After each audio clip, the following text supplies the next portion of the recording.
Ambassador, thank you so much for joining us. Thank you for having me.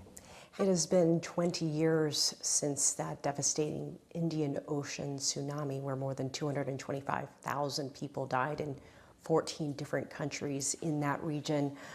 Can you share some of your memories of what happened while you were in Thailand and what your country has done since then and the lessons learned? Certainly, I was there with everybody else. I was put in charge of coordination for foreign assistance right after the tsunami hit the region. The only natural disasters that we knew back then was perhaps flooding. So tsunami was something that surprised us when it hit Thailand on December 26th, 2004, and we eventually lost about 5,000 lives from this natural disaster. So over the years we have learned from that disaster. Disaster preparedness has been incorporated into school curriculum. We have set up a fund to make sure that we have enough finance when it comes to capacity building, to make sure that this fund goes to villages for their disaster preparedness program. We have necessary financing to make sure that people get enough equipment, technology to cope with any unexpected natural disaster. 20 years on, we are in a better place. If you compare to that fateful day. Ambassador, Thailand is also vulnerable to the impacts of climate change and other natural disasters. What have you noticed over the years about the changes in your country as the world has just marked the hottest year on record? Climate mitigation is one of the things that we attach highest importance to.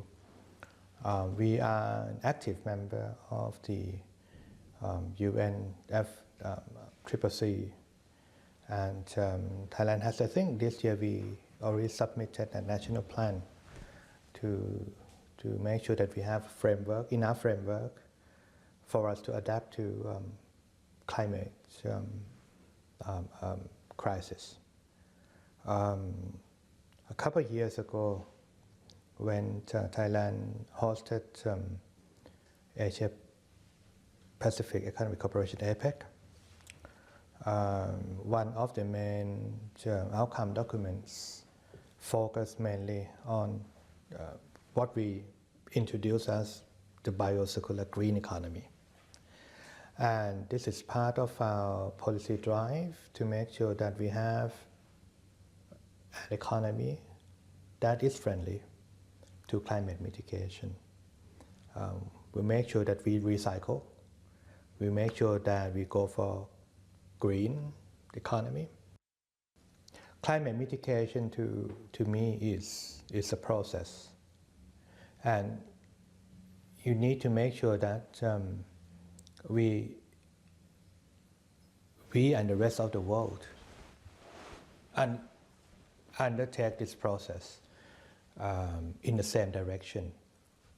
You cannot have one country look at climate crisis differently from the other country across the border. It's a global phenomenon, and this is something that you need concerted efforts, from the whole international community across all spectrum. Thailand has had a decades-long history and relationship with UN peacekeeping.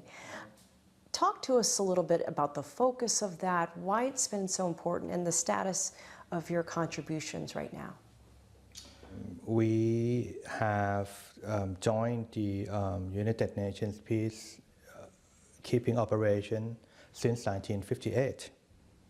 The number contributed so far is around almost 30,000 troops that we have sent. Thailand is not a big country by any means, but we always do whatever we can to make sure that we contribute to this very important work of the UN. And we are everywhere, from Asia to Africa to Latin America, part of Europe. Now our contribution is focused on Sudan and South Sudan, and I'm pleased to learn that a good proportion of our peacekeeping officers are female, and that is something that we want to improve. Thailand and China are about to mark 50 years of diplomatic ties. Talk to us a little bit about how this relationship has evolved over the years, especially when it comes to trade, investment, and development. You know, China is our biggest trading partner, and I think it's by default that economic cooperation with China is among our top foreign policy priorities. And the fact that China has been our neighbor for hundreds of years, if not thousands of years, it's only natural that relationship with China is at the heart of our foreign policy, especially our role in the region. We have all this ASEAN-China FTA, which is very important to our trade policy. China is one of our main partners in APEC.